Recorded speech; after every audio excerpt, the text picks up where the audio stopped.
En plus des informations sur le produit, les étiquettes incluent toute une série d'informations nutritionnelles, notamment la valeur énergétique et les nutriments du produit en question.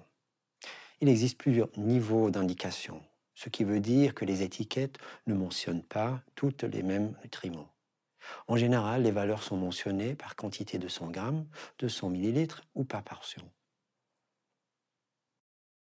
On retrouve la valeur énergétique. Cette valeur est exprimée en kilojoules et en kilocalories. Elle correspond au total de la valeur énergétique des nutriments. Si vous cherchez à calculer cette valeur à partir des nutriments, il faut savoir que ce sont les matières grasses qui contiennent le plus de calories. 1 gramme de protéines équivaut à 4 kilocalories. Idem pour les glucides, alors que pour 1 gramme de lipides, il faut compter 9 kilocalories. L'étiquette mentionne parfois le pourcentage que la portion représente par rapport aux recommandations quotidiennes. Dans cet exemple, une portion de 45 grammes représente environ 10% des apports moyens recommandés en calories pour un adulte. Comme vous pouvez le voir, les apports en protéines, glucides et lipides sont exprimés en grammes.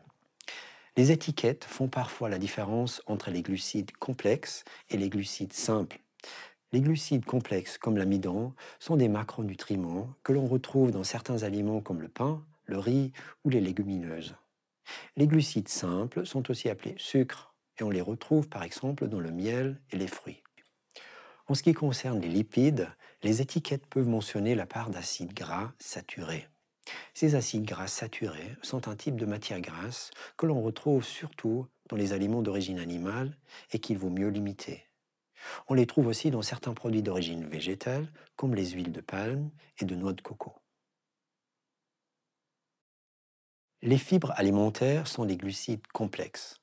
Elles ne sont pas digérées par l'organisme et ont donc une faible valeur énergétique. Elles participent au transit intestinal. Le sodium est un élément minéral, tout comme le potassium ou le calcium. Il est indispensable, mais un apport trop important en sodium est un facteur de risque d'hypertension artérielle. Le sodium est un important composant du sel. Sur l'étiquette, les vitamines et les minéraux sont exprimés en milligrammes ou microgrammes.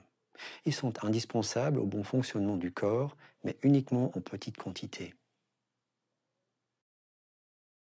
L'étiquetage nutritionnel est obligatoire si la communication à propos du produit contient des allégations.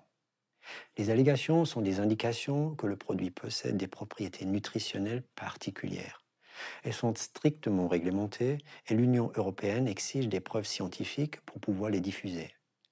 Un exemple d'allégation serait le fait qu'un produit est source de calcium qui contribue à la solidité des os ou à la croissance. Dans ce cas, il faut des preuves scientifiques pour pouvoir afficher ces allégations sur une étiquette alimentaire.